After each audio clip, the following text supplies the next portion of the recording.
Savedrivers services, and what we're going to do today is we're going to demonstrate changing lanes and the importance of checking your blind spot by looking over your shoulder. I kind of set the camera so you can see the whole left side of the car behind me, and so we're going to try to work and try to run some scenarios and just see what you're able to pick up on the camera and what I'm able to pick up by checking my blind spot. So I'm already signaling left, and I'm looking over my shoulder, checking my blind spot, and I'll transition into this lane.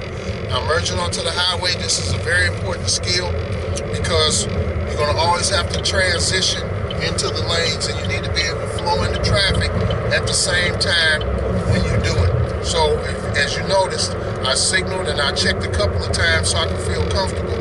I checked real quick, and then I turn my head and I look right back because I got to pick up what's going on in front of the car. The traffic is kind of heavy out here. So, but even if it wasn't, some of the things you want to do is you don't want to follow too closely, and you also want to make sure that you're paying attention to the traffic and you're tracking the traffic in your mirrors so you can kind of have an idea of what you will be able to do. Now I'm going to signal left here. There's a white van back there, and he sees me transitioning, so then I look over my shoulder, and then I just transition over into the lane in front of him, but I never lost my speed.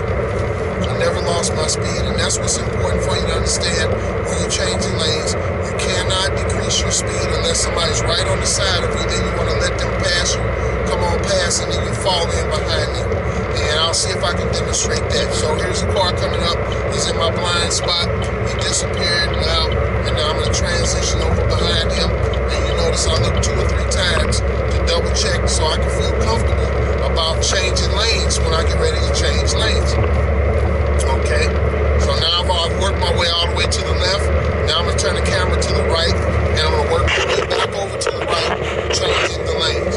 Okay, as you see, I'm looking over my shoulder. In my opinion, it's easier to change lanes to the right than it is to change lanes to the left, because looking over your shoulder doesn't require that you look past the post that's on this side of the car. So anyway, as you can see, I'm maintaining my speed. I'm traveling, and I'm watching the traffic ahead, and I'm paying attention, kind of watching my mirrors. When I know I want to go left, I have to look left. I call it smog. I will signal, mirror, over my shoulder, and then I can go. So that's what we call smog, S-M-O-G. It's a good acronym for changing lanes or pulling away from the curb. You have to check your blind spot by looking over your shoulder. Once again, I'm going to smog. I've already signaled. I checked that mirror on the right in the direction I'm going, and I've looked over, and I looked over my shoulder, and now I've gone. All right, now, when you change those lanes like that, once again, you want to make a gradual transition into the lane, okay? You want to make sure that you don't just jump over into the lane, causing somebody else problems and interfering with the traffic. Now I'm going back to the right again, and you notice you're watching the whole left side of my car from the back window all the way to the front. You may be able to see, and now I'm going to change lanes to the left, signal, mirror, over my shoulder a couple of times, and then I transition into the lane.